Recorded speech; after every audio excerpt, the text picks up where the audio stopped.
Hello and welcome back to the Draw Fair to Green podcast. And I'm gonna say it was an emotional week of golf this past weekend. I mean, we had some winner, unexpected winner at a major, and I think maybe the best story in golf this year. I know probably 2 months ago when Anthony Kim, I said there's not going to be a better win in professional golf, and I was proven wrong. I just not that what Anthony Kim came back from isn't bad, and what he did is amazing, but I think the winner on the Ladies European Tour this week, her story is just incredible. And if you want to talk about it, because you wrote the article on our website about it, like, go ahead.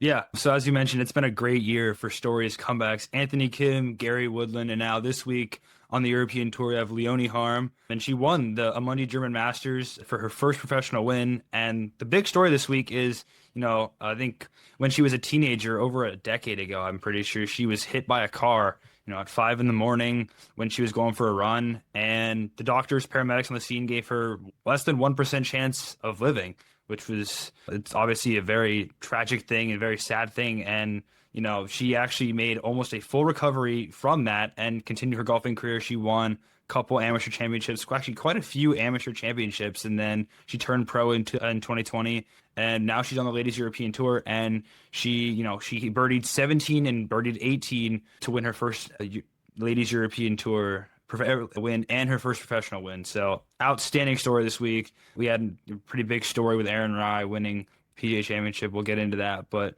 arguably an even better story on the European Tour this week. Yeah, I was scrolling Twitter before or during the final round, and I think it was Beth Ann Nichols who tweeted it out, and like I had to like read the tweet a couple times and like make sure. I was like, wait, she was in a coma and came out, and like now she's a wit. Like, it is just a remarkable story of perseverance and being resilient, and it sets her up for, I mean, the sky is now the limit. You get the first win on the Ladies European Tour. You're looking to move up the merit there, and hopefully one day get on the LPGA Tour, and then who knows from there. I mean, not just for her, but her family and friends to be the ones who had to see her go through it and almost quit the game of golf, I was reading, and I mean, again, nothing against Anthony Kim, but I think for sure when I say it this time, I don't think there will be a more profound comeback story this year on any tour. Again, the Gary Woodland one was amazing too, but to be given a 1% chance to live and to come back and play any professional sport and then win, it's remarkable. I don't know if there's another word for it. Yeah, I mean, at that point, after the accident, you're not worried about golf. You're not worried about anything else. The only thing you're worried about is, your life and being able to, live another day. And there she is, and she's lifting the trophy on Sunday. And, to add on to that, the Ladies European Tour, that finish on Sunday morning was an excellent finish. You had Cassandra Alexander from South Africa. She took the lead last few holes, and it looked like she was going to win, just fully looked like she was going to win. Alexandra Forsterling, who was my pick to win the tournament last week, she took the lead into the final day. Didn't have her best stuff. She tried to, showed a little signs coming back, and then she dumped into the water on 17 and wasn't really great. But then Leonie Harm came charging back, and Cassandra Alexander, pretty crazy stat here, this was her 5th runner-up this season on the European Tour. So still looking for that first win. The broadcast was all about, is this the week? Is this the week? Her caddy was really confident, and then Leonie Harm just comes through with birdies on 17 and 18, made some really nice putts there, and won the tournament. It was an excellent day of golf, son. I mean, this story, this finish was great. And we'll go over to the LPGA Tour now and the Kroger Queen City Championship over in Cincinnati. Lottie Woad picking up her second career LPGA Tour win. It's just one of another young phenom on this tour with multiple wins. And she won in 2025 for her first one. She now has 2 wins and 19 career starts. She's the fastest person to do that since Sungwon Park, who did it in 16 starts, and the accolades were there as an amateur, and then to come out and win quickly and then win again. I mean, there's a ton of pressure when you're the best amateur in the world, and then she's backed it up since turning professional with 2 wins, and again, it was another good tournament. It was a good leaderboard. She beat some really good names in the field. I mean, we mentioned it: Nelly Korda, Gino, Miyu Yamashita, like all of them were there, and the young gun Lottie Wood was better than them all this week.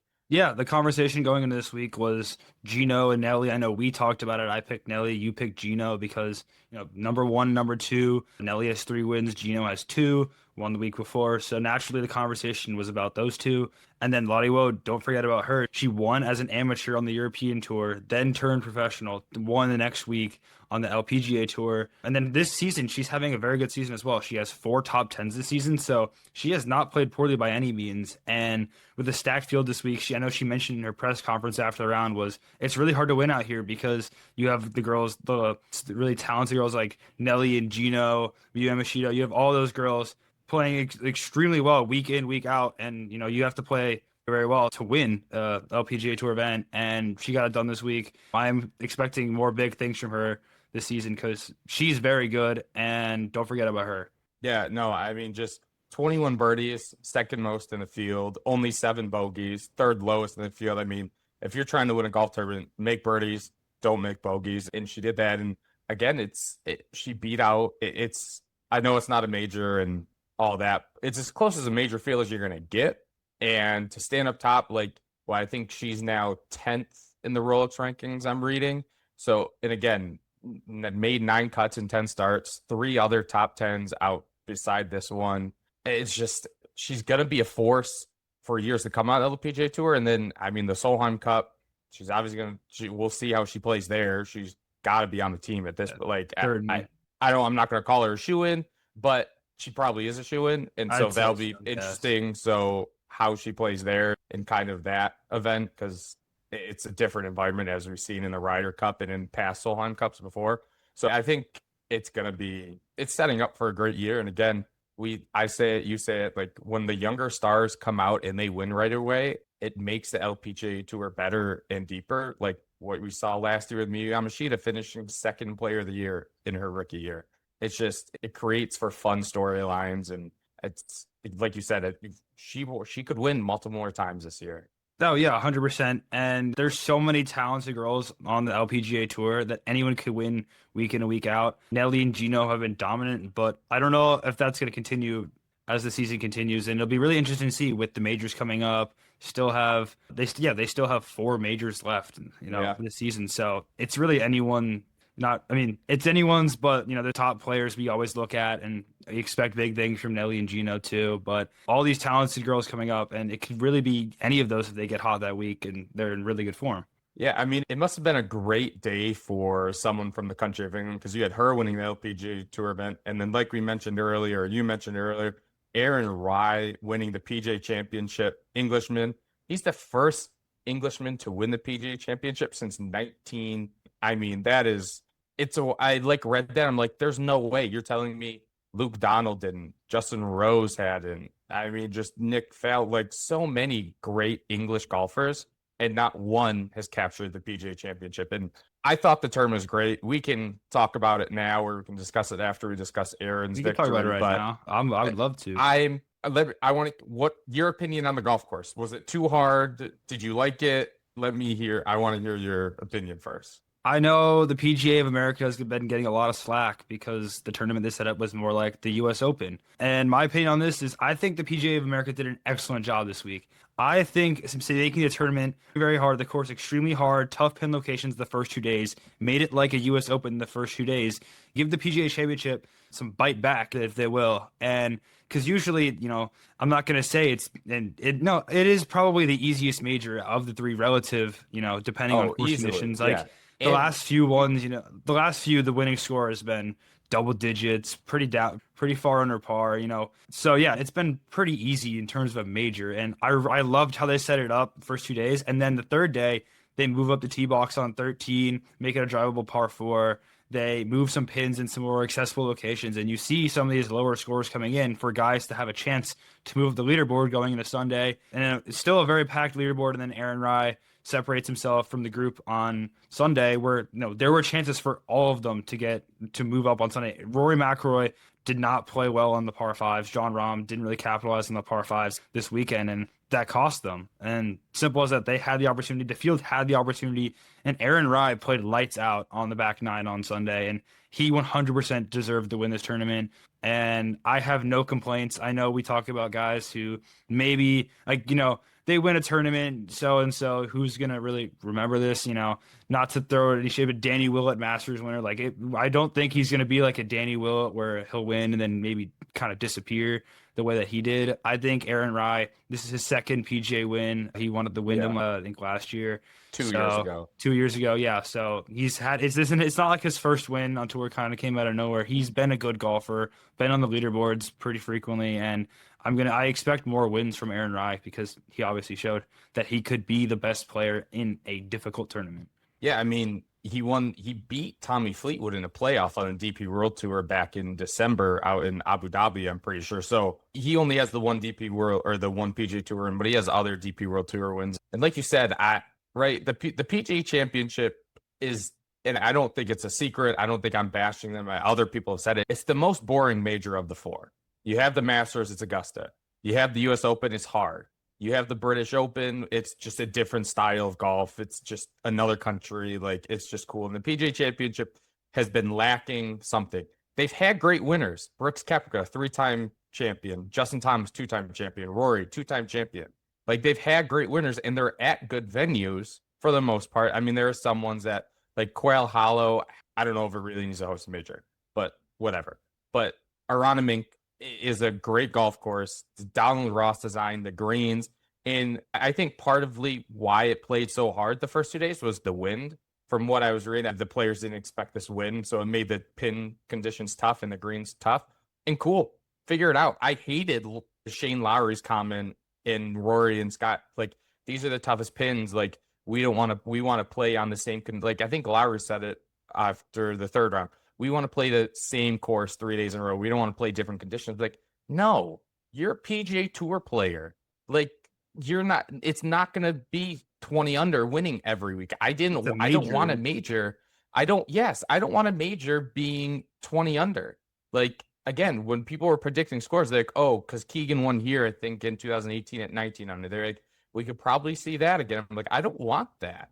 No, I didn't need 9 under. I was like, if I see 12, 13, that's fine. And I love that after 2 days, was it 6 under with Alex Smalley was the leader? Like, that's fantastic. Was it US Open golf? Yeah. Did I love it? Yeah, because like you said, it's a major. It's supposed to challenge you. And then you have other players who are like, no, we should be challenged. Like JT said it. He goes, it's a major championship. It's supposed to be difficult. Like, yeah, it's not the Travelers Championship where your Jim Furyk can shoot a 58. Like, sorry, that's a great course. I love watching that tournament. I don't need every tournament like that, and I don't need a major to be that. So give me the tough pin locations. Give me the players having to be creative into the greens instead of just whatever, just a normal draw into back right corner. Like, oh, you have to use this backstop to bring it back 15 feet to get you closer. Again, like, that's what makes golf fun as a fan. Yeah. And again, Aaron Rai on Sunday was fantastic. He is an excellent ball striker. People make fun of him for his 2 gloves and iron covers, all that. I get it. He's a really good player, and I thought he had an outside chance last year at the Ryder Cup to make that team, but he didn't really play well in the playoffs. I thought it was like, who's it going to be? Is it going to be Matty Fitz? Is it going to be the Hogarth twin? And I was like, Aaron Rai is good. Like, he's a great ball striker. He can putt, and he can play with anyone. And so him winning, it's a little bit of a shock because all we talked about was Cam Young and Rory and Scotty and John Rahm. Like, there were other players lurking coming into Sunday's round. John Rahm was a couple of shots back. Rory, Scotty, JT, all major champions. Cam Smith out of nowhere, right? All have won a major championship, and he outdueled them all. I mean, his eagle putt on 9 changed the whole tournament. From there, he would just gain confidence and made some good putt. Made a birdie on 13th hole. Made the birdie on 16. I think it was a 48 or 50-foot birdie putt on 17 to just end it. I mean, JJ Spawn-esque at Oakmont last year just was like, yep, no one's catching me. And like you said, there were players that didn't play well. Rahm didn't play well Sunday. Rory played the par 5s and even all week. You're not going to win a major doing that. No. And I get it. There's only 2 par 5s, but you're Rory McIlroy. Exactly. So like, I had no problem with the conditions. I want more PGA Championships to do this. I want the players to complain a little because it's fun. And again, Aaron Rai battled. He played the same golf course all of them did all week. And he showed that he could handle the pressure a little better. And it was really cool to see because everyone says he's one of the hardest workers on the tour. I've never heard a bad thing about him in interviews. And he just kind of goes about his business. And again, I think you're right. I don't think he's going to beat Danny Willett. Sorry, Danny Willett. But I think he already has a win, like you mentioned. And just winning a major like this gives you a lot more confidence. You saw JJ Spawn play well down the stretch last year and into the Ryder Cup, and he picked up another win this year. Like, to me, JJ Spawn and Aaron Rai are very similar. All right. They're not the longest hitters. They're good ball strikers. If their putters are on, they're going to win. And it's a very similar comparison, those two in these two majors. But it was a great story for Rai to pick it up. Yeah, 100%. And I wanted to talk about the course just a little more. And then, so I was listening to Max Homa talk on, well, first, I know we talked about last week to preview the tournament was there were no trees, kind of not many trees on the course.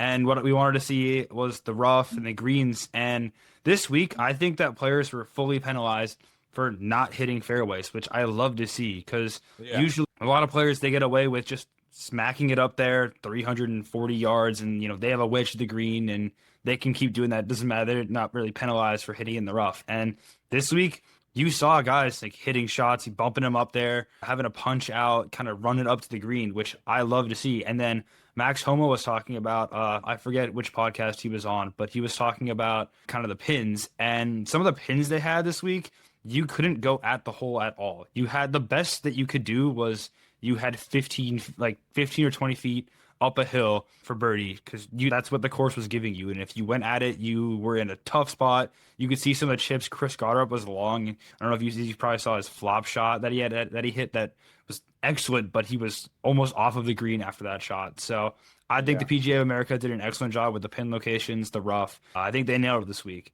And on to Aaron Rai. As you said, I think everyone, who was it? Rory or Ludwig, they said that, no one really is going to be upset. No, you can't. Everyone's going to be pretty happy for Aaron Rai that he's won this week because Aaron Rai is one of the nicest guys on tour. I've heard a lot of really good stories about him the last few days as a result of this win. And he has the 2 gloves and he has the iron covers, but I think that's all part of his story because, he said he grew up and golf is obviously an expensive sport. And when he had these things, he took care of them. And I respect that. And I think, and now that he has money as a pro, he still leans into the things that he was when he was a kid growing up. So I love that. And I hope to see more of Aaron Rai in the future. And I'm excited to see how he plays for, the next few years and just the rest of his career.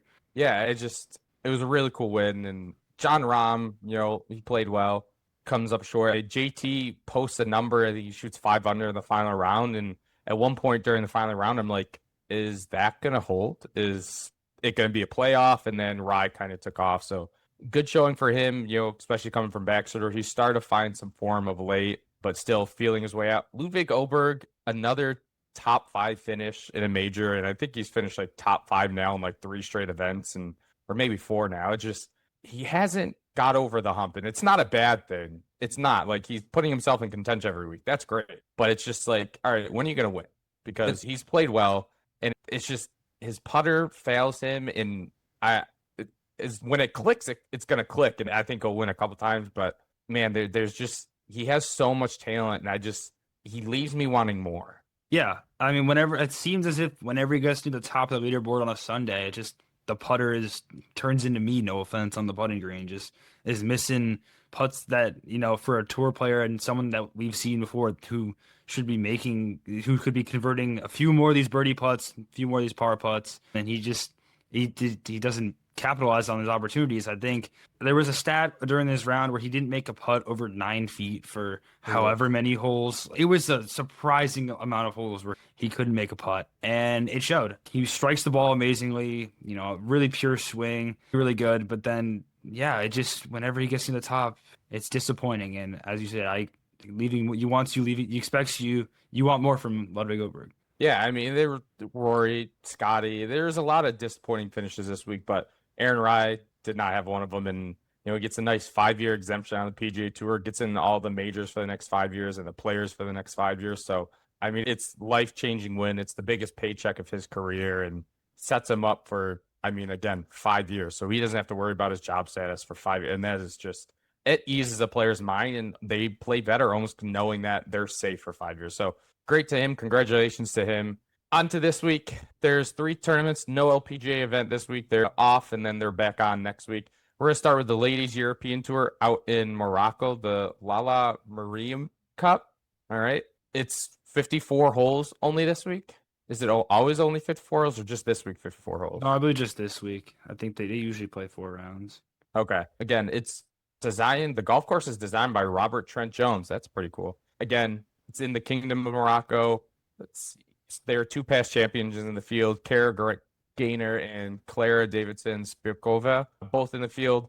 There are a couple winners from this year's events, including Leonie Harm from last week. Who's your pick this week, Brian? We're going with Sarah Kuskova. She won an event on the European Tour last season, and she was near the top of the leaderboard last week. So I believe she'll carry over her good play into this week. And I don't think she's won this year on European Tour. So I believe she'll get her first win this season. Her first win this week. Yeah. All right, my pick's Kelsey Bennett. She won the Australian Women's Classic this year already. So going with someone who's in form, and that's, I think, a big deal, especially when playing. I was tempted to pick Leonie Harm again, just to create a crazier storyline. Just, once you get that first win, it's a big monkey off your back, and maybe she continues to play well. Over on the DP World Tour, we have the Sudol Open. It is in Belgium. It's Belgium's national open. It has a pretty good field. I mean, Thomas Dietrich, former PGA Tour winner, live golfer, is in the field. They have a whole bunch of DP World Tour winners in the field as well. Jane Shaper, Casey Jarvis, who played in the PGA Championship this past week. They're making the journey over. Freddie Scott, Jordan Gumberg, Mikkel Lindberg, all in the field, all previous winners. It is Nicolas Kolzart's final tournament as a DP World Tour player. For those of you who don't know him, he's played 26 years on the DP World Tour. He's won events over there, and he's Belgian descent, so he's going to make this his last tournament. And my pick for this week is a Belgium, Thomas Dietrich. I mentioned him earlier. He's now on live. I was looking up his live finishes. He's fourth in the regular season standings over there. And again, they've played 7 events, so I get it, it's not a ton. In 5 of them, he's finished 7th or better. So he's playing really well over there. He played poorly at the PGA Championship this week. I think he finished like T83. So not great for him there. But again, playing his home country, he's never won on the DP World Tour. So he's looking for that first career win. Thomas Dietrich's my pick over on the DP World Tour. Yeah, I have the same pick as you this week. I picked Thomas Dietrich, tournament in Belgium. He is Belgian, and he's very good. He won the Waste Management last year, I believe. So yeah, obviously can win some big tournaments, and he's playing in Belgium. Not many tournaments happening over there on European Tour. So I think he'll get it done this week, and for all the reasons you mentioned with his good play on live. The PGA Tour heads down to Dallas for the CJ Cup. Byron Nelson, and last year Scottie Scheffler won here by 8. I don't think you're going to see that again. So right after the tournament last year, this course went under like a major redesign. So they redid all the greens. So they put new putting surfaces on the greens. They recontoured them to make some more hole locations available on them. They put more bunkers in, but they put them strategically. So it's not just anywhere. They put them strategically to lower the scoring, because I think Scotty won last year here at 31 under, was it, or something like that? Wow. So the golf course is going to play a lot different from last year. It's a pretty good field. Sungjae Im, Scottie Scheffler, Siwoo Kim, KH Lee, who's won here twice, is in the field. I'm going with another Dallas native. Give me Jordan Spieth. All right. He's played in this event a whole bunch. He finished solo second here in 2022 and a solo fourth finish here 2 years ago in 2024. He had a T18 last week at Aronimink at the PGA. He's been playing better as late, and he's won in Texas before, not this event. It's only fitting for him to win this event as a Dallas native. And again, I think he finally gets over that hump and enters the winner's circle again. Yeah, so this week after a major, not really the strongest field out there. Rory McIlroy not playing again.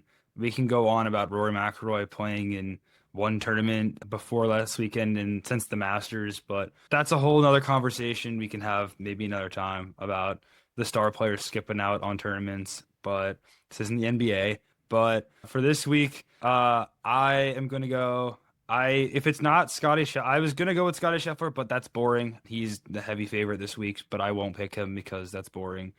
And you guys are going to think that we have the same picks, but I also have Jordan Spieth this week. So we do not share picks before we record. We don't.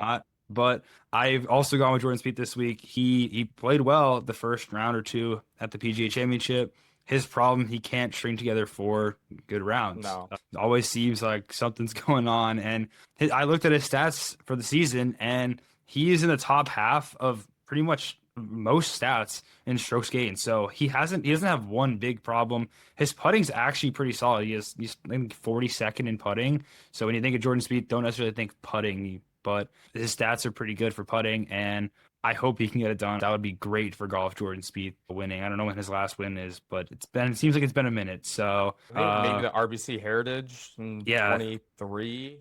And then the next year he lost to Fitz in the playoff there. He's also won the Colonial, which is next week down the road in Dallas. So again, I think it makes a little too much sense. And again, like you said, he's driving the ball really well, which is usually his big like bugaboo. And last week the putter failed him. I think at one point he was like out of the 82 players that made the cut, he was like 77th in putting. So like if he can get that average or even the top 20, I think he has a legitimate shot. And you're gonna have to go low here. So we'll see that like if that putter can cooperate with him. But again, yeah, it'd be cool for Jordan Spieth to re-enter that winner's circle, and then not a big as comeback as some of the other ones we've seen. But when you don't win for a couple years and you're Jordan Spieth, it's a mini comeback, and I'm sure he'll take it. Again, go check us out on YouTube, our website Fair to Green, and our Instagram Fair to Green. Make sure to subscribe to wherever you listen to your podcast so you get these episodes weekly. And we'll be back next week to recap all these events and then preview the ones next week. Enjoy the golf.